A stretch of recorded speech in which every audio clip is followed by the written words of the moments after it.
Good morning, everybody. Good morning. Okay, today is obviously the day that we've been working towards for more than a year.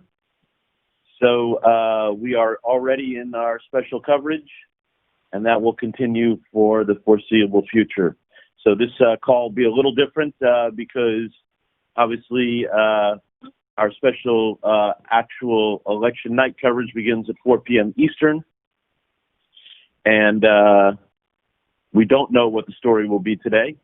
And I think that's the key to today's message is the voters now will decide, and what story we tell is in their hands. With that, let me turn it over to David Chalian. Good morning, Jeff. Happy Election Day, everyone. As you said, it is in the voters' hands, and it has been actually for quite some time. We've crossed that 100 million early voter threshold, and nearly 3/4 of the total 2016 turnout.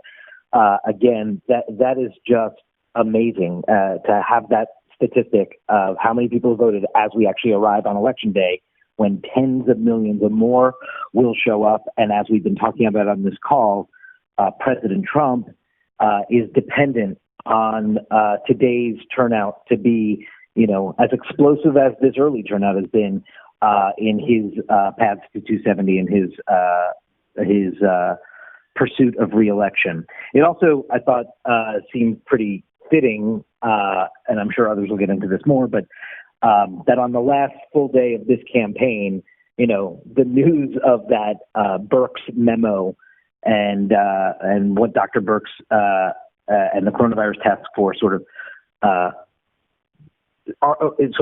arguing for aggressive implementation of things that are just at complete odds with everything Donald Trump says in his campaign rallies in these closing days. It once again, I just thought, perfectly encapsulated this being the coronavirus campaign in many ways. Remember, when those tens of millions of people go out today, they are doing so in the midst of this worsening pandemic. And so I just think that was quite fitting and tied together where we are in this moment in the country. As for the candidate activity today on Election Day, Joe Biden is in his boyhood hometown of Scranton, Pennsylvania this morning, and then he heads to Philadelphia this afternoon. We'll see him pop up a bunch throughout the day before later this afternoon he returns home to Delaware. Kamala Harris, his running mate, is in Detroit, Michigan on this Election Day. And Jill Biden, the Democratic nominee's wife, is in Florida and North Carolina. And Doug Emhoff, Senator Harris's husband, is in Ohio. So all four principals of the Democratic ticket are fanned out across these battleground states, even in these final hours on Election Day. You saw President Trump return to the White House just a few hours ago, 3 o'clock this morning, and chatting on Fox and Friends. And you see that he is still very confident in victory, predicting he'll win more electoral votes than he did in 2016. His campaign aides continue to be confident, as do the Biden campaign aides, have a cautious optimism as they describe it.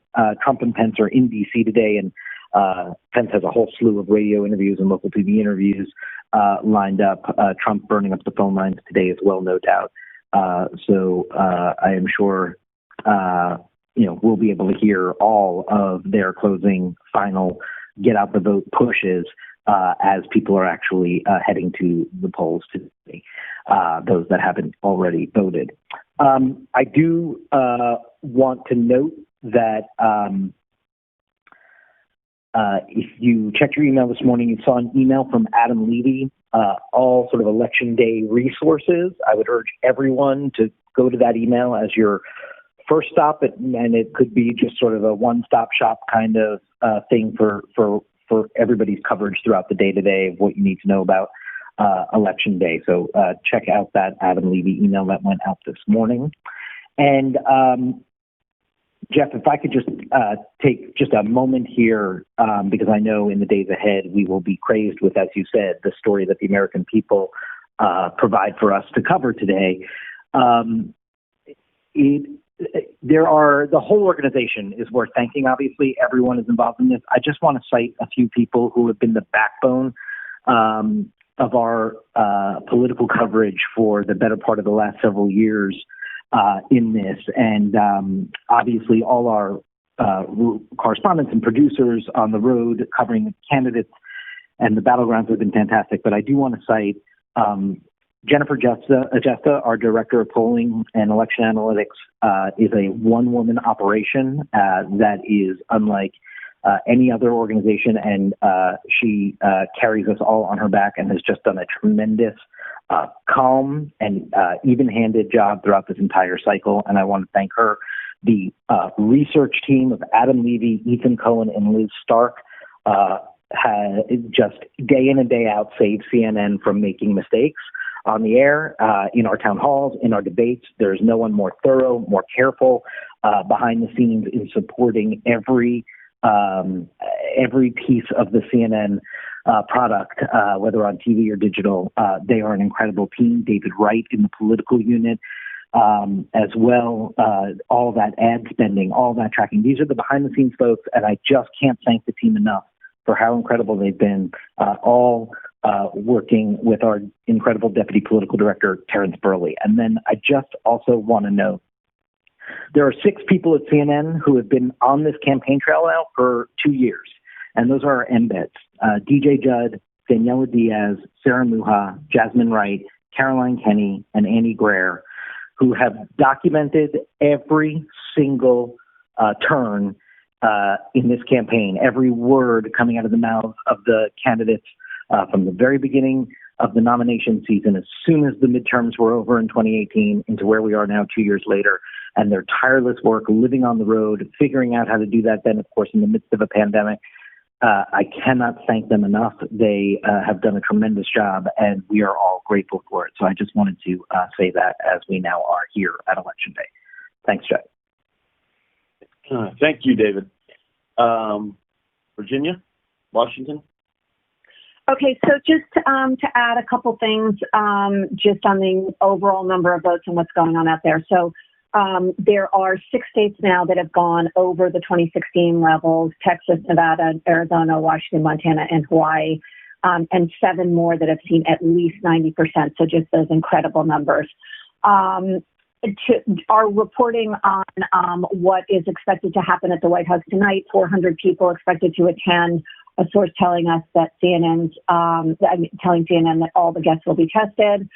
And then Trump obviously did Fox and Friends this morning. No major highlights from that. He did say that he would only declare victory when there's a victory. If there's a victory, he again did his Supreme Court Pennsylvania decision that he would move forward with if there wasn't a decision on election night.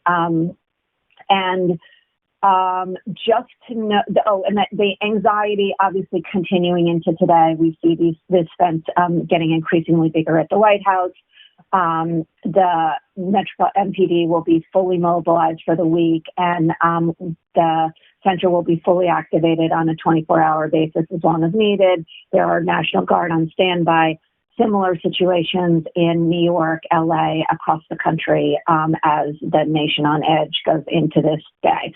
A couple just specific state things to note. This Harris County, even though they got a positive ruling out of the courts yesterday, they've opted to eliminate almost all of the drive-through voting just because they don't want to take the chance that people get confused and don't want to disenfranchise. So that is the state in Harris County. The Secretary of State this morning went after Trump's pretty incendiary remarks last night about potential fraud and suggestions of violence, saying it's completely inappropriate. Pennsylvania seems to be so far in pretty decent shape, but it's early. And I think that really is, we will keep everybody posted on, obviously there's sporadic,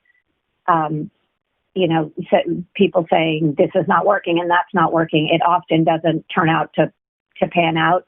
So just give us a minute and we'll make sure this great voting team will make sure that everybody gets the correct information. And that's what I got.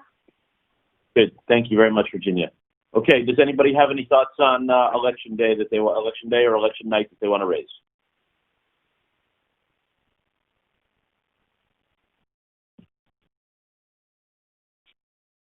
Okay, I agree with that because. Oh yeah, go ahead. I obviously I know as you're going to say probably we just have to count the votes now and follow it as it happens. I just do want to note in the last debate, George Stephanopoulos. The last question was was about the speech he would make at inauguration, and Donald Trump kind of did an attack rally type speech, and Joe Biden talked about what he would be saying actually on Inauguration Day if he was the president-elect and thus sworn in as president that day as he's speaking. And just yesterday was kind of sort of a reflection of that. I feel like in terms of the closing, Biden was certainly attacking Trump earlier in the day, but yesterday in the closing moments, sort of where you had Trump in Michigan with lock her up for the governor of Michigan, and Biden last night with the sort of a hopeful word about the future. I just think it was a perfect button sort of to the way it was presented at the end of the last debate. And it's just something to think about as we talk about the tone of the day and how, as we're covering this, I do think tone still matters. Okay. Other thoughts? Jeff, as we go throughout today and tonight, there are going to be glitches. There are always glitches. There may be polling station glitches, power glitches, issues. That's normal. And there are always little things. Most of them are not material to the vote count or to the outcome. And so as we see glitches, everybody just needs to put them into perspective and make sure that we are not amplifying chaos that doesn't really exist. We're pretty good at this, but just a reminder that little idiosyncrasies in voting and counting happen every election, and they don't necessarily mean that there's anything wrong with the system. I think that's a really good reminder. Sam, as always, context is really important. Anybody else?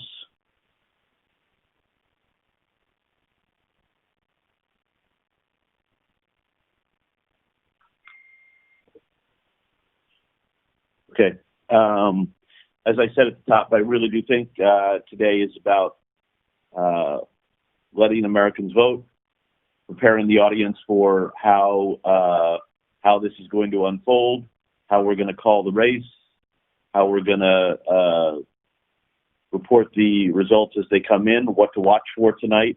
This is all about preparing the audience for what to watch for tonight. What are the paths to 270? What are the key first indicators? Preparing the audience and showing America voting.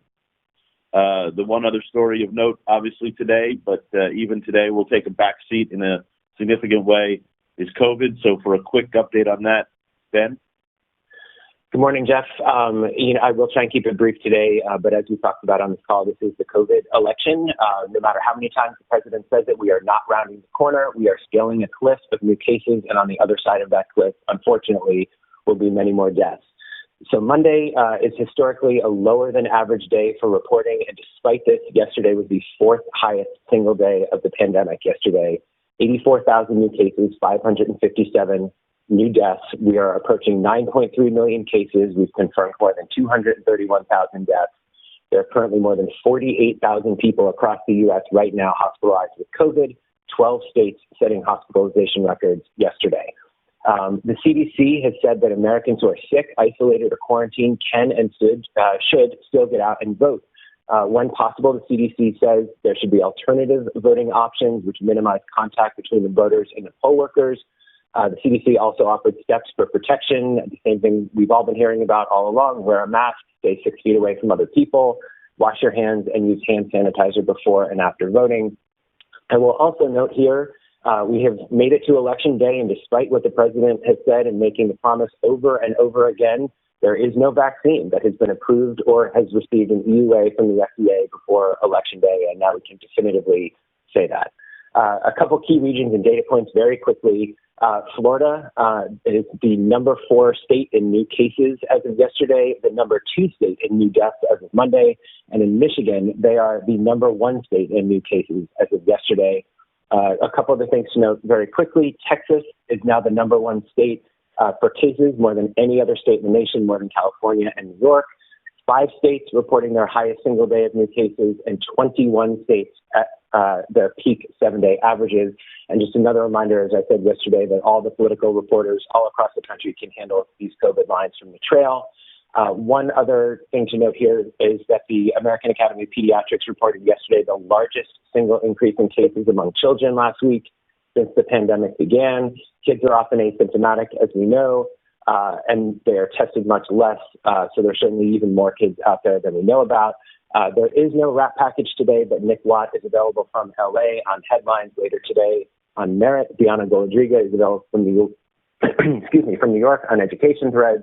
And just one health headline to mention today is that new cases of COVID are increasing in nursing homes. More than 40% of them are in the Midwest. We obviously know nursing home residents are older. They have more chronic conditions. And a note, as you have said many times on this call, for everyone to remember, compared to someone in their 20s, someone who's 85 and up is 13 times more likely to be hospitalized and 630 times more likely to die.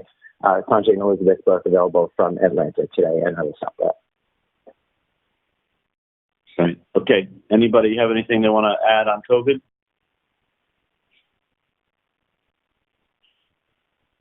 Okay. Given that our focus today is entirely on Election Day, we're gonna not have the international and business reports today. So again, before I turn it over for a quick report from digital, is there anything that anybody wants to add? Hey, Jeff, I'm here from Spanish.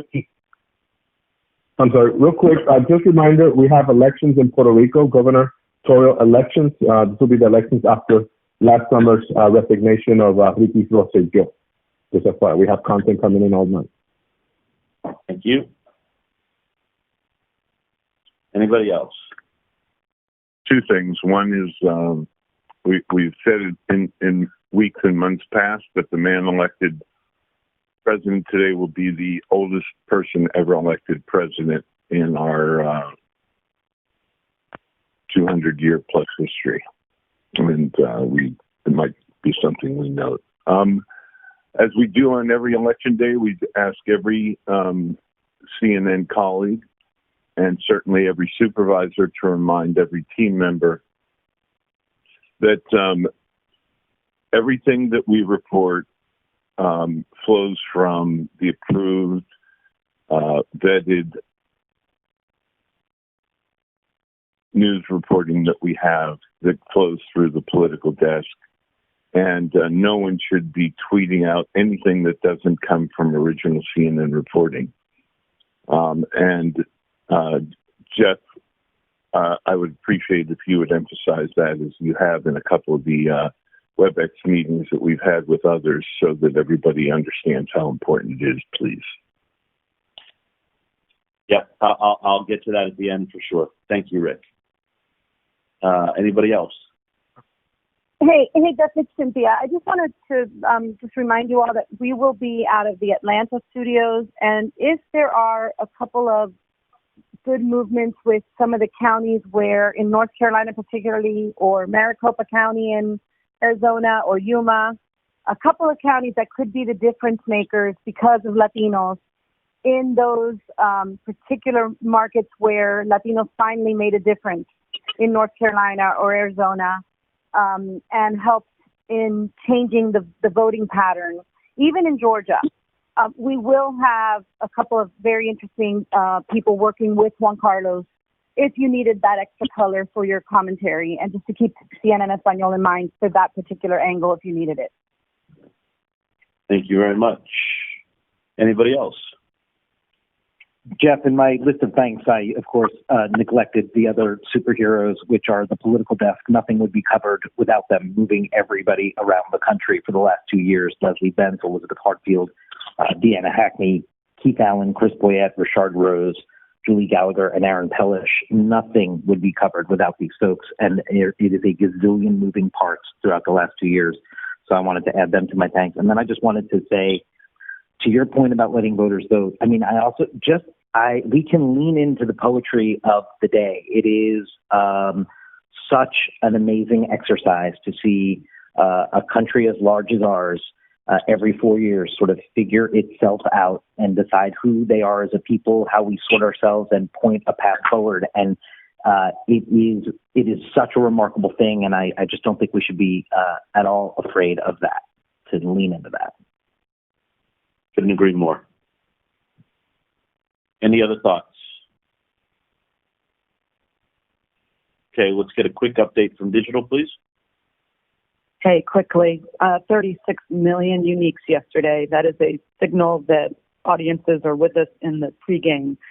The top story was Collinson on Trump attempting to undermine democracy in the final stretch. The top video was John King at the wall on the 6 states. This morning, number one, it's the election BLE. We're going to be vibrant and on it in this BLE. It has 37,000 concurrents already.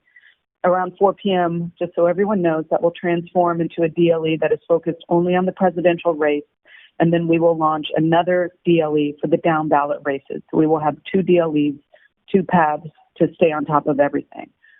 Number 2 right now this morning is the Road to 270 map. It is at 20,000 concurrents. People are still on it.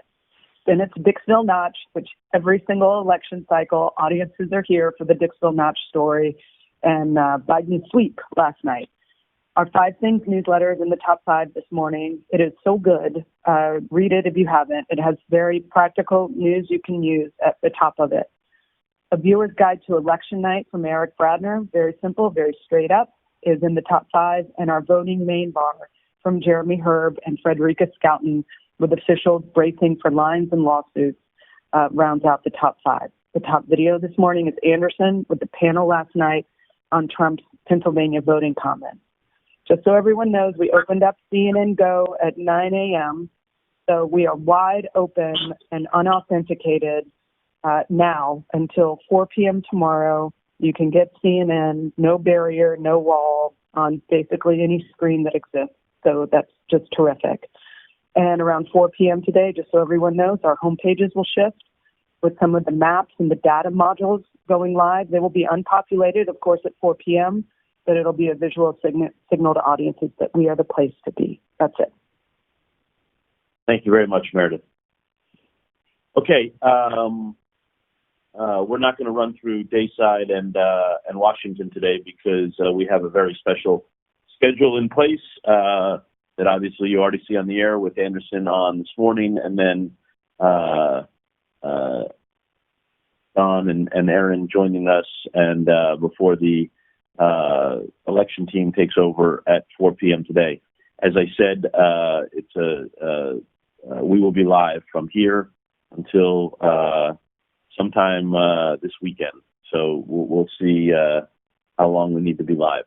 I have a couple comments to make here at the end, but before we get to that, does anybody have anything else they want to raise?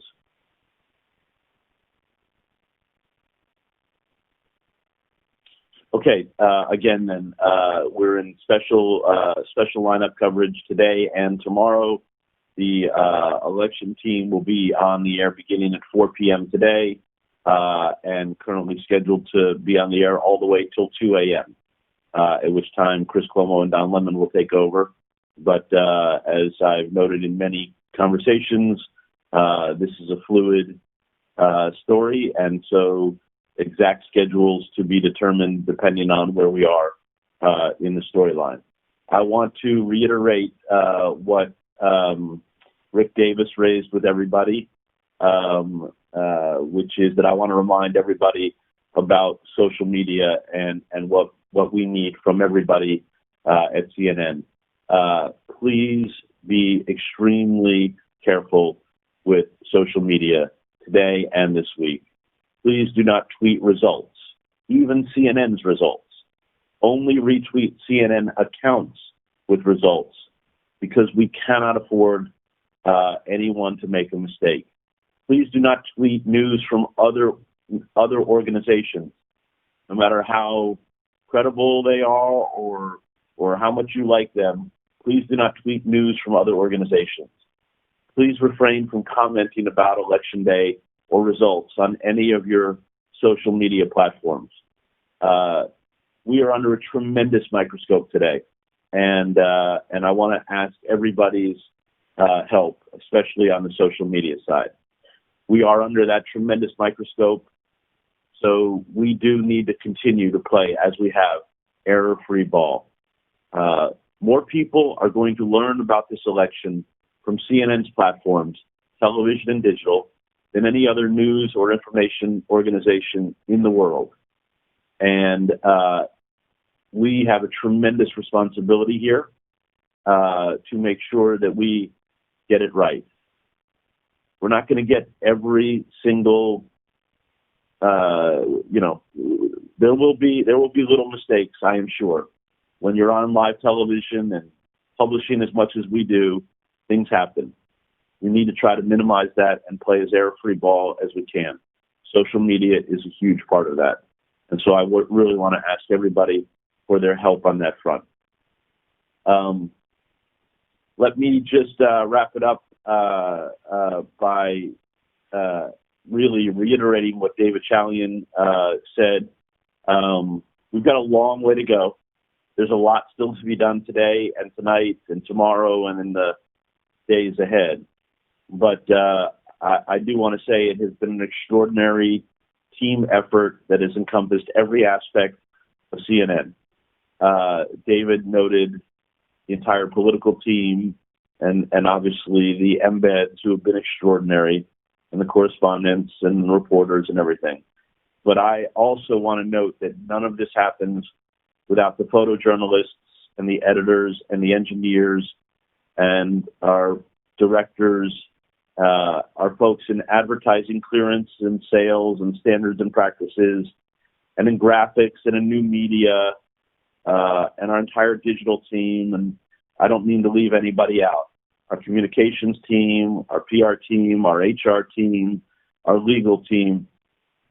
We don't get to today and we don't get through tonight without every single person on this team. I've done a lot of elections and a lot of election nights. I'm beyond proud. I'm so proud of everybody on this team and what CNN has done. I want to thank you. I want to ask everybody to pace themselves. We've got a long day to get ahead and a long night ahead, and we don't know where this story will go. As David noted, let's let the voters take us to the story. Let's not prejudge the story. Let's not predict the story. The story will unfold. As David said, democracy is a beautiful thing. Today is a great day in America to let it unfold. Let's see how it unfolds, and let's let the story dictate where we go. Thank you to everybody. Thanks for all of your professionalism. Pace yourselves. Take care of yourselves. Take care of your colleagues. Stay safe. And thanks for everything. Have a great day. Bye-bye.